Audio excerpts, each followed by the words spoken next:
બે જ લાઈફ હોય જીવનમાં, એક 40 પહેલાંની અને એક 40 પછીની. 40 પહેલાં જેટલી તકલીફો આવી જાય, જેટલા દુઃખો આવી જાય, જેટલી ધોખાધડી આવી જાય, એટલે કહેવાય ને કે ભાઈ જેટલો શ્રમ આવી જાય, જેટલી તકલીફો, જેટલા બી મીણા ટોણા આવી જાય ને 40 પહેલાં આવી જાય ને, એ માણસ સફળ કહેવાય. કારણ કે એને ખબર છે કે 40 પછીનો ટાઈમ કેમ કાઢવો. એ અગર જો આ તમારો ટાઈમ જે છે એ 40 પછી આવો ખરાબ સમય આવે, માની લ્યો કે તમારી લાઈફમાં દુઃખ 40 પછી આવે, 40 પછી તમને તકલીફો આવે, 40 પછી સોશિયલ ડિસ્પ્યુટ આવે, તો એ 40 પછીનો ટાઈમ તમારા માટે છે ને જીવતા જી મરવા બરાબર છે.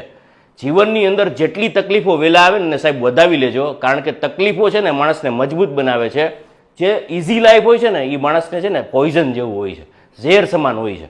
આજે શરૂઆતમાં જેટલી બી પ્રિવિલેજ મળી હોય, જેટલી બી એક કહેવાય ને આનંદવાળી જિંદગી મળી હોય ને, માણસ ત્યાંથી નબળો પેદા થાય છે. એટલે 40 પહેલાં જેટલી તકલીફો આવે, ઉપરવાળાનો પાડ માનો, વધાવી લ્યો, મહાદેવની મહેરબાની સમજો, કારણ કે 40 પછી જીવન જીવવાની બહુ મજા આવશે. Thank you.